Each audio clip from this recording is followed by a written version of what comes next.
What's going on, everybody? It's Mr. Leviticus Rex from the Teacher's Lounge here, ready to drop you episode number 2 of our Reach One, Teach One series that we drop every single month here on the Teacher's Lounge on YouTube. The second episode is starting right now.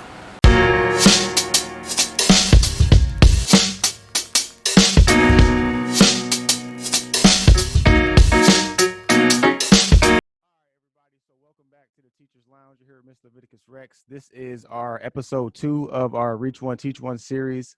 We are here with an up and coming, I would say, business mogul. Is that fair to say that? Is that fair to say? Okay.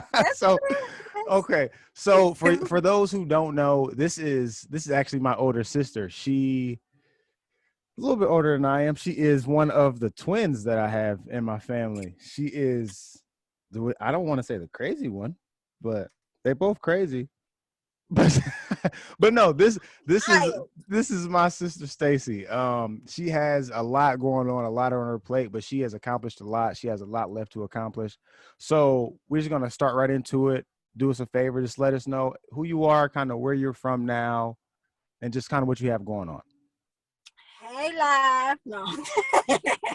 Hey, yeah. Okay. So I'm Stacy. As he mentioned, I'm Stacy, aka Big Slim, Mom, Momager. I'm from South Bend, Indiana, but I spent a lot of my after I graduated high school, a lot of time in Indianapolis, Indiana. And I currently reside in Tennessee. And kind of off on that tangent, what made you move to Tennessee? What was the reason for making that move? Because you, like you said, you were from South Bend, you were in Indy for a while. Mm-hmm. Yeah, I was in for like 15 years. Right. So what did Tennessee offer that Indy didn't offer, or what was the opportunity there? So just like a change in environment, something different. Look, can I keep it real with you real quick? One time. Yeah. Moved here because I didn't like my fiance and and I wanted to move for a change of scenery because, you're growing and you just like, all right, I was wanting to find myself, figure out myself and get to know me. And I'm just like, because we've been together for 11 years. Right. 3 years ago, I've been here 3 years. And right. I was just at the point like, you know what? And I left. And you see, he followed. Yeah, he was like, well, I mean, I guess I got to go that way. Like, yeah, he followed, but he followed because when you break apart, when two people break up, you either gonna get your shit together or you gonna. Or that's it. Right. That's it. You got your shit together. That's true. I think that's interesting. Like you get to a certain age to where you're not, and like you said, fiance, but even when you get to that certain age, like 22, 23, that age, you're not so much dating. It's not like casual dating anymore. Like you're investing. Yes, it is. I know. I mean, once you get to that point, though, if you find somebody, like you're not just dating to date. Like you're trying to build something at that point. So you get to a point where you're with somebody for a long time. You're trying to figure out. Oh, no. Oh, you don't think so? No, not at that age. Because, like, okay. So we say what, 28? 35. So we say 28, 29? Yeah, let's say 28, 29. Okay. Yeah, because it like in your 20s, like you just chilling. You just up. Having a good time. But some people, they mature faster and they want that quicker than others. So I guess it can be both ways. And I guess that's my experience. That's why that was the age group I gave, because that's what mine looked like. So 22, 23, 24, that's kind of when I'm at. Okay, yeah. So a little different, but like you said, most people that 28 to 30 range, you're that casual dating phase is out the way. Now you're trying to build, which is what you guys have done now, right? Exactly. But also too, like knowing your worth and knowing yourself plays a big part in when you settle down and look for that. So that plays a big part too. So moving forward from that, so like you mentioned, you already told us from South Bend, what was I have an understanding to an extent, obviously, because I'm the little brother, but what was that experience like growing up in South Bend like memories that you have, kind of struggles that you might have went through personally or as a family there with mom and everybody? Like, what did that look like? So actually growing up, it was fun. Like Right. now we did bounce around a lot. There was not a lot of stability there Mm-hmm. because my mom, she had what, seven of us, and she was like a single mom, so she did it on her own. So we kind of Right. bounced around. Lisa's up, okay, we're gonna move over here now. But it wasn't, I wouldn't say it wasn't a lot of struggle, but it wasn't a lot of like lavish comfort. Not even lavish, Right. like just comfort, just enough to, you got what you need, For sure. For sure. basically. Gotcha. But she worked hard to take care of us, so kudos to her. So, and kind of piggybacking off that, as you mentioned, so Tanya D, single mom. What I did. what does that, like, what did you gain from that experience of having her? Oh, strength. Okay. Definitely strength. I saw an example of what a strong woman is. Right. True definition of a strong woman. The now she did teach me. I wish I would have caught on earlier in life, but she would seeing her go to work every day. That's all I knew. Like Right. somebody come to me talking about being an entrepreneur, and I'm like, no, I'm gonna go to work. I'm a kid. That's all. Right. That's all I knew. Go to work. Go to work. Go to work. Go to work. Go to work. Go home. Take care of the kids. Cook. Blah blah. Same routine. Same Right. routine. So now that I'm older, and I'm like, You're like, that was the worst possible route to go, I think. I don't want to do this no more. For sure. No, definitely. So, Yeah. so like you said, growing up, single mom, no dad, right? So no dad. It kind of dive into what that dynamic looked like, because he was, obviously you lived in South Bend. He's hop, skip, and a jump in Elkhart, right? Yeah. So Yeah. and we can, I mean, obviously me and you, we can go on that tangent about what the individual, like what our dad is and how he is and whatnot. Yeah. We But ain't gonna do that. yeah. But how did that relationship go for you as a young adult, as a teenager? And second part of that, like, how was that relationship now as a mother and as an adult? I would say we actually don't have a relationship. Like Right. I know him, like, but I don't really know him. Yeah. So I can count on both my hands. Like I can count on two hands how many times I've actually spent time with him or spent the night at his house, anything like that growing up.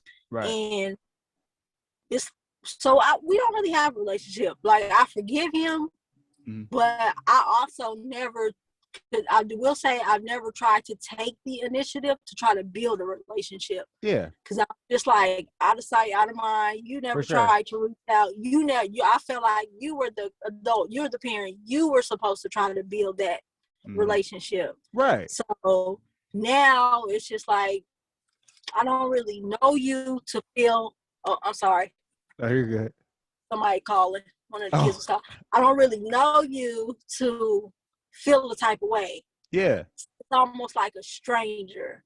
But I respect you. You don't keep calling. I respect you because you're an adult. Yeah. And I respect you because you're the other half that made me. But we don't really have a relationship. There's no ill feelings like it used to be. For sure. It's just like it is what it is.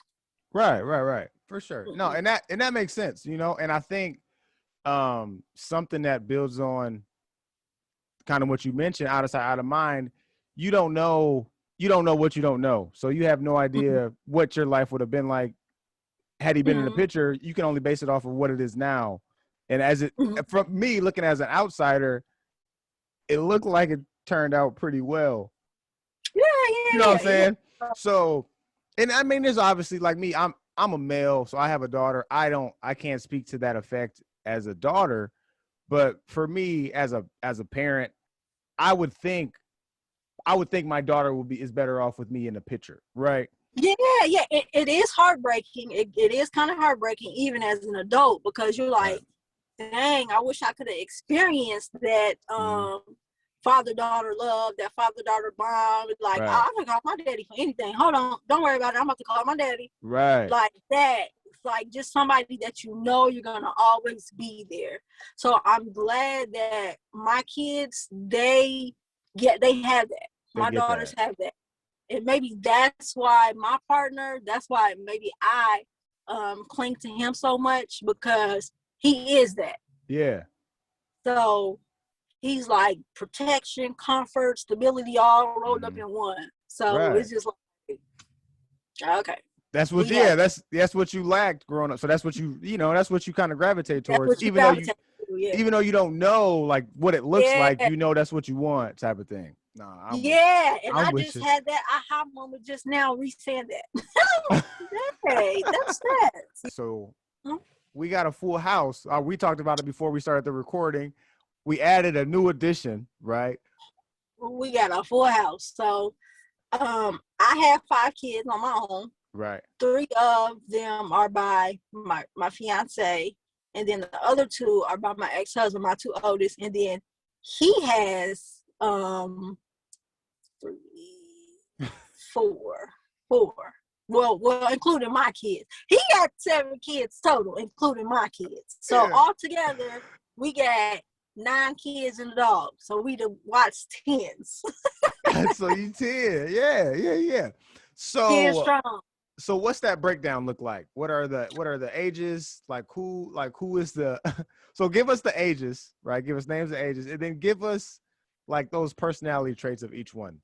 Oh my God, they are crazy. Like they act like both of us times 10. So there we go. Which is good to an extent. Oh God. We got the oldest 2, my oldest, Demare. He is 17. He's about to be 18 in October. Right. Yeah. Keon, he's 17. He's about to be 17 in 2 weeks. We have Maria, she is 14. She just turned 14. We have Kennedy, who is 12. She's about to be 13. Kentrell is 11. He's about to be 12. Casey is 9. She's about to be 10. Sanaya is, how old is Sanaya? 8. She's about to be 9. And Kenneth is 7. He's about to be 8. Cash is 8. So, and Machi is 1. So you and Swoe, y'all gonna have people in the house for a while. Like it's gonna be a little bit. Yeah, it's just gonna be a little bit. I was almost done. He came along and dropped all these kids on me. I was almost done. You were almost done. I 2, just my 2. I was good. Then he came along and I done had 3 back to back. Like in 2 weeks, we celebrating 3 birthdays in 2 weeks. 3 birthdays. We got 3 April birthdays. You get them all out the way though. That's the nice big chunk. So would you rather them to be spread out or just one big party like that though?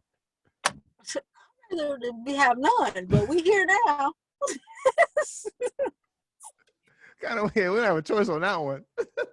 We here now. Right. Nah, I'd rather them to be. I guess I'll get them out the way. Yeah. Get them out the way. Because it ain't like I got babies. I don't have babies. Right. Which that's a whole different ball game in itself, having to deal with. A whole different ball game. Right. You give me babies. Point me to the nearest fire station. From that experience, so as a mother, like if you had to kind of dive into what that means, what that looks like for you and for your perspective, like what is motherhood to you? Whoa. Motherhood to me is never stopping. Right. I mean, from like cooking, cleaning, working, being a nurse, to teaching, to loving, just never stop, never quit, never give up. just showing them, like, of course I'm still learning and growing, so I'm flawed. I'll mess up a lot, but they don't see it, you know? Right. You know, it's being protecting them from a lot of stuff. Like, they, like, our kid, a lot of people probably think our kids is ratchet, which they isn't that ratchet. But we protect them from a lot of stuff. Yeah. It's a lot of stuff that we not, we don't do that. For sure. But we have fun, and it's just, I guess you can't even, there's no book on parenting. There's definitely no rule book or no book on being a mother. For sure. So it's whatever you feel. So it's like endless. So you mentioned 35, right? I'll be 30. Am I 30? No, you're 34. I'll be 35. Yeah, you're 34. July. Yeah. So almost half of 18, right? Which is, we'll just imagine that is the age today to where a lot of young females are conceiving, right? What would be that conversation? Like, if you're sitting down with a group, we'll say a group of 5 or 10 young women who are expecting kids at that age, like still in high school or maybe just got out, like what is that conversation looking like for them? Oh man, like, it's not easy as it looks. It may look fun, all fun and games. It may look cute, but it's not. It's not all about you don't see the mom bucks. You don't see mom bucks. Yeah, you don't see the mom bucks. It's not all fun and games. It's gonna be some long nights. It's gonna be some times where you feel like you want to give up. Don't give up.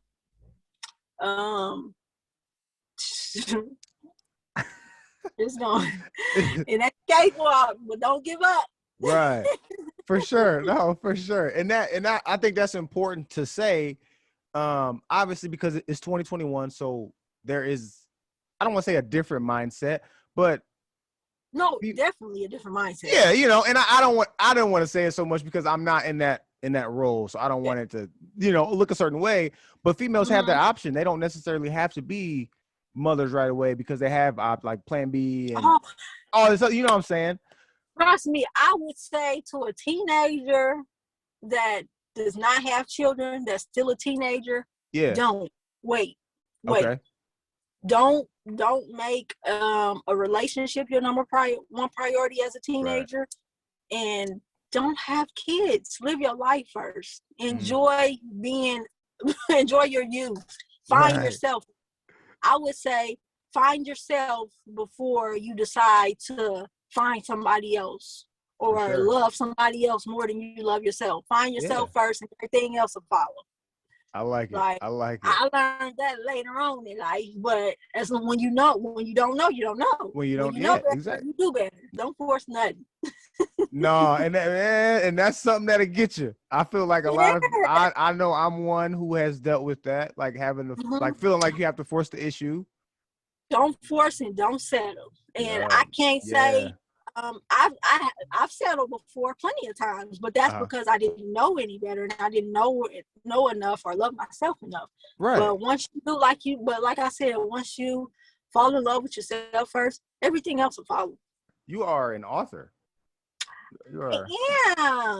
So, I mean, not like an author. No. Yeah, you out there. Like it's different. It's different from the people that sit in their corners in their living room with the light on. And they just like thinking of plots and narratives that they can just crumple up and throw away. Like you got something out there. But to be honest with you, I wrote that book for myself. That was part of my healing process and my growing process to get to know me and love me. That was really for me. For sure. But I'm always one to start something and not finish it. So I actually started it and finished it. So I was like, okay, let's take it a step further. Yeah. So that was like a big accomplishment for me. Definitely. I was like, the what you want to call it? I love to start stuff and not finish it because I'm so full of ideas. I'm like, I think I got ADHD in my brain because it's just so full of ideas. I'm like, oh, I want to do this. Oh, I want to do this. Yep. So Scatterbrain. Scatterbrain. yes, You got a lot up there, which is fine though. But that's good. A lot of people that are successful have that though. And only, like you said, the problem is just not being able to. Once you start one thing, you gotta go to the next thing and try to. Yeah.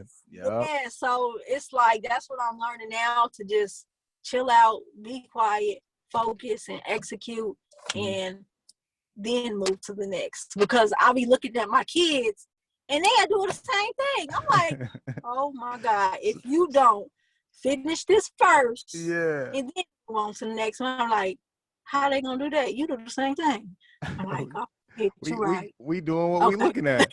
We do what we look at. Right. Explain to them. So tell them what the title is, and kind of explain to them, as you mentioned, it is a part of the healing process, which I feel like in the literature I read growing up and the stuff I read now, I feel like the best books and the best pieces of literature are the ones that are not so much written for other people, but it's written for that individual, right? Because those are the ones that are like the most truthful.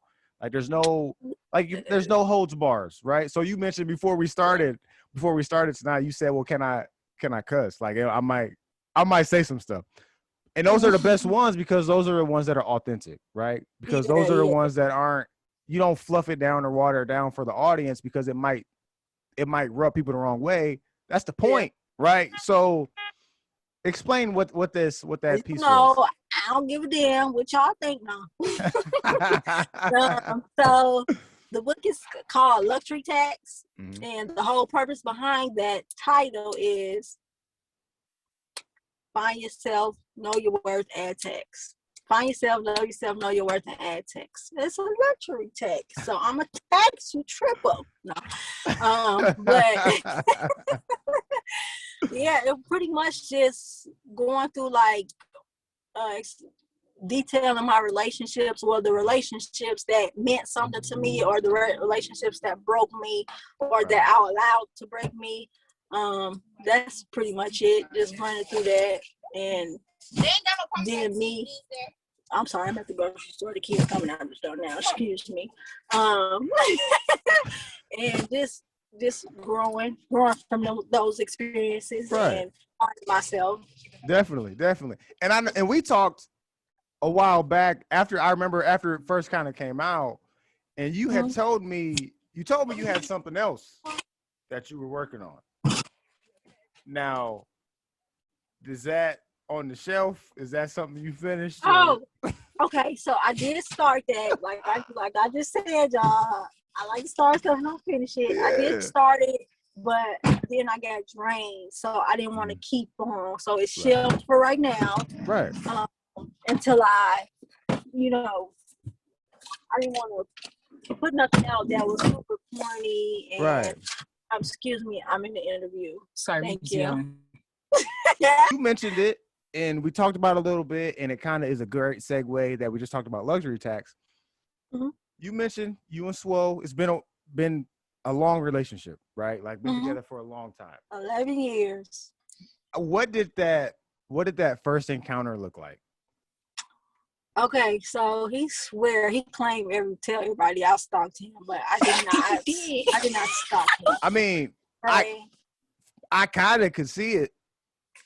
I can kind of see it. That's just me. No, okay, so actually, how I even became one, I was at the barbershop. I used to go to this barbershop on Midhoffer, 38th and Midhoffer, Second Chance Barbershop. And I think it was, I don't know, remember if it was in the barbershop or a store next door, they was playing his music. And I was like, oh, this song tight. Who is that? Mind you, I never heard his music before. I've never seen him before at this point. Yeah. I don't even know what he looked like, but I'm just like, somebody was like, oh, that's my nigga Swoe. I'm like, oh, okay, I like that. Let me buy that CD. I bought the CD. I said, tell him he just gained a new fan. Yeah. And whoever the guy that I told that to went back and told him, oh yeah, this little chick, she was jocking you and woo woo woo woo. I was not. I just said I liked his music. But anyway, rewind about a week or so later, he inboxed me on Facebook and it went there. Okay. Yeah, they went on a date. And we went on a date and it went from there. It's been, like you said, it's been a very long journey. It was It almost wasn't easy. wasn't easy, right? And as you mentioned, No. there was. I guess we can say there was an ultimatum moment, right? So when you moved, that was more or less this is it, or we keep rolling type thing. What? This was more or less, this is it. Right. Okay. And he wasn't having it. He started fighting for it. So I Gotcha. had to be like, okay. I guess. I'm like, okay, even though it's the summertime and I thought I was about to turn up, but okay. Okay. So 11 years, a whole house, kids, and a dog later. Like, what would you give? We'll say the same scenario, right? A couple just starting out that has not been together that long. Let's say they're 21, they just got engaged, right? They've been together 3 years, 4 years, whatever. High school sweethearts. What does that relationship advice look like from you two? Like, what would that look like? Oh, communicate. Okay. Make communication a number one priority. Okay. Healthy communication. Right, because there are differences. Right. we like that. We didn't know that at first, but definitely communicate. Talk. I don't care if it's something small. Talk it out. Right. He's the type that he's gonna discuss it until we get down to the bottom of it. He's not gonna let it go, and I just be like, and you the opposite. Let it go. You gotta be like, boy, you know that I'm nonchalant. He more like he gotta get it out. Yeah. So okay. Like, so hearing that, this is just me hearing that. You kind of told me who is what in the relationship, right? So you seem like the more rugged, and I listen to Swoe. So the music is one thing, but you seem like the more rugged one, and Swoe sounds like he might be the more internal, in touch with the other side. You know what I'm saying? Yeah, which you don't see a lot.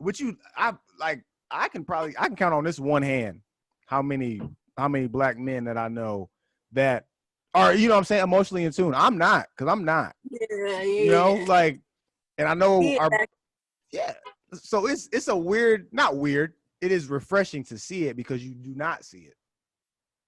Yeah, it is, because he is so, like, he's so big and hardcore per se, so you wouldn't expect that. Exactly. Yeah. That's what you don't like. You don't like the extra conversations. Yeah, I don't, but they have to be had. They gotta be had. They have to be had. Once it's done, it's like, okay, next. Now we can stop being mad at each other. So you said you told us just a little while ago. That's how you met. You guys met.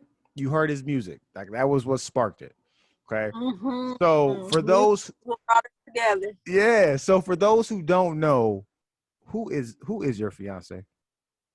He is Swoe. He is me. He's a musical genius. Right. So, matter of fact, Black Tar Blvd, Artimore, on all platforms. Yes, sir. Follow him on social media. Swoe.woe with 3 A's at the end is his IG. Go download the music. He's been rapping for a long time. He has really good music, and like I said, I fell in love with the music. I used to go, when I first met him, go to the studio with him and be in the studio for hours. Right. And just love his music. So he is an artist, a good one, might I add. Yeah. He did give up. He did go through a few things in life for a few years and gave up, and then just bounced back with the music. It's been about a year, real strong. Now we just trying to take it to the sky. Right, there we go. And so, as you mentioned, so you used to go to the studio with him. I know you still do, because you have one at home now, right? You guys have like his own home area. He did make. Yeah, he did make instead of a man cave, he wanted to make it into his studio area. There you go. So, you know, there's that saying that you hear, that we all hear growing up, that it takes like 10,000 hours to master a craft or to master a skill, right? So how close in hours are we right now? He's well over the 10. Well over the 10. Well over, but we don't keep.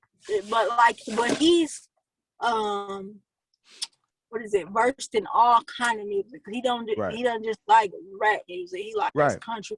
Chris Stapleton is his all-time favorite artist. That's a pretty good one. What's coming up that nobody knows about, or that we do know about? Like, what's coming up, like music-wise, dates-wise, collabs-wise? So we actually going to Atlanta on the 28th of this month. Right. So him and my son, he's an artist as well. NBSDO. Follow him on IG, NBSDO. Yeah. His music is on iTunes and all the other platforms as well. Right. He dope. He's dope too. I was so excited when he finally expressed that he wanted to be an artist and take it serious. So now that's exciting. Is he gonna be better than that? Huh? He gonna be better than that? You know what? Yeah. You know, Swoe gonna hear about this, so you better. But they two separate kind of artists. They are. He's trap music. Yeah. Mare is like unorthodox. Right. He can do, and he doesn't cuss in any of his music. For sure. So, he probably be cussing at home when ain't nobody. You got to get it out. You got to get it out somewhere. You can't do it in music. You got to get it out on the side before you hit record. But yeah, they're two kind of artists. They're both actually going to be performing in Atlanta on the 28th. Right. It'll be a showcase where Bigger Rankin at the Cosmopolitan in Georgia. So we got a meeting set up with somebody. I can't release who it is, but we got a meeting set up next month with somebody in Atlanta that's pretty big. You kind of mentioned Swoe, mentioned the up and comer who is touted to take that spot. Look, the crazy thing about it is, when Swoe first heard him, he was just like, "Oh, okay." So he couldn't give him his props because he couldn't. Of course not. Of course he couldn't not. let him know. I see you, son. Yeah. And made a song. He went to the studio, made a song, and he was like, "Hold on, son. What's the song called? Hold on, son. I see you, son."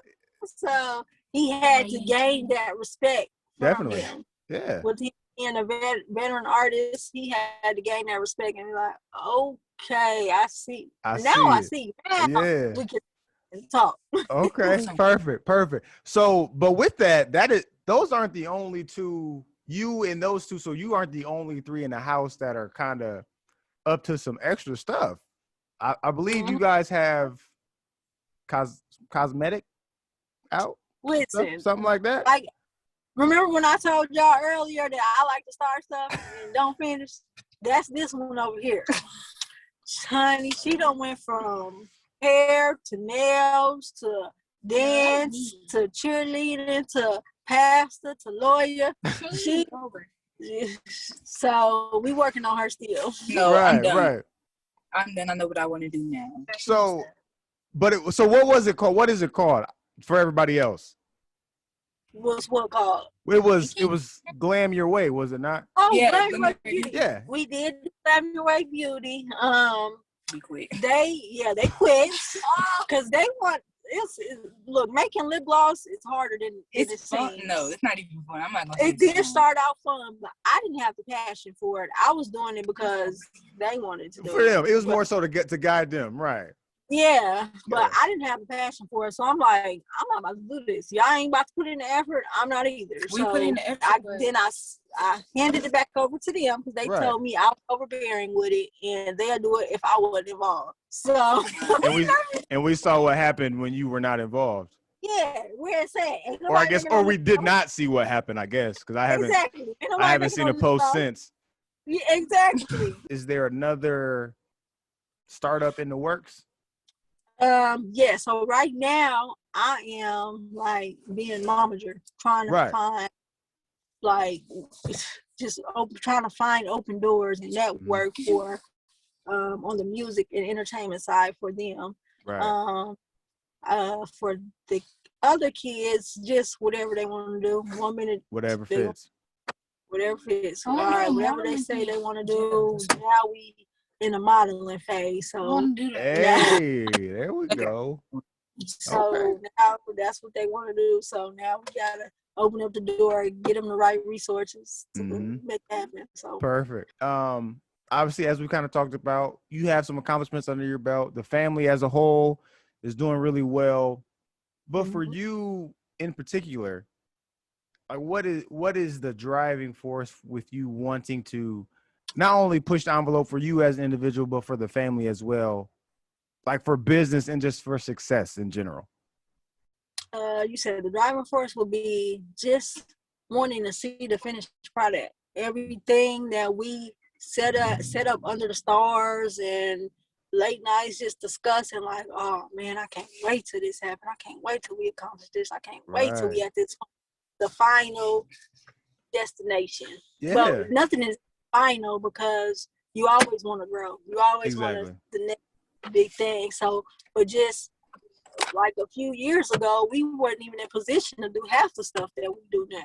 For sure. Even though it's not even nothing major, but we weren't blessed to be able to do it. Right. So just being able to say we did it and the kids are happy. The kids can do anything they want to do, anything. So in business, so you're doing the momager and all these other avenues that you're kind of reaching towards. Who are you are you chasing someone in particular? Are there people that you kind of look at as mentors that you contacted or maybe that you have not, that you're kind of just looking at and you're admiring what they're doing, or you're trying to kind of take some of it for your blueprint and kind of finagle it as yours? Some from my blueprint, just learning along the way because I know nothing. Okay. So I'm learning along the way. I do watch, what's her name? Waka Flocka's mom. I like kind of watch her. I watch Polo G's mom. Who else? Pretty much any like black powerful that I see as powerful black women. Yeah, for sure. Watch them like, oh, I can do that. That can be done. I know it's not gonna be, but it can be done. Okay. And then I watch them. I listen to my TD Jakes, my Sarah Jakes Roberts, and Pastor Michael Todd, and I'm Let's go. Where we at? This was not on our board. But I think it's important to mention it now, especially because you're in the car and we got two of the young ones in the car. Now it's 2021. Feminism is alive and well, right? So we're all, or not all, I don't want to say all because there are a lot of people that are not, but a vast majority of people are reaching and striving to make that, hey, this shouldn't be a gap. We should be even kill. The best candidate is the best candidate. What would you tell them? I mean, they're right next to you. So what would you tell them about the real world in general as far as succeeding as a double minority? Because you're not just a female, you're a black female. You know what I'm saying? So you're not even behind the 8 ball. You're not even on the same block as some of these people now. So what are you telling them to get that gap closed so that they can succeed in that realm? Don't quit. Don't ever let nobody tell you what you can or cannot do. For sure. Always like dream bigger than dream. Definitely dream. Right. Dream like big at that. Farther than what you can see in front of you. Have patience. Okay. Have faith, big time, and just go. Just go. I like it. That's why, and you mentioned it earlier. You said like the motherhood piece, you're just always on the go. Like you just constant, this never stops. Like the grind never stops. All right. This is what I want to say. Just keep watching. Keep watching. Like we have everybody be like in awe because we have so many kids. It make it look easy. Right. It's definitely not easy. Worth it, yes. Easy, no. But don't keep going. Don't give up. Like, Exactly. like I said before, half the stuff that we do, we were not blessed to do like a few years ago at all. No, that's true. That's 100% true. Exactly. And I think that's important to because let you people know that. Yeah, just because you're struggling now, don't mean that you're going to be struggling next week, next year. Yeah. Just keep watching. Watch out for SMG, because we come in Syndicate Music Group if you don't know what it is. And just keep growing, elevating, being kind to one another, and rooting for everybody.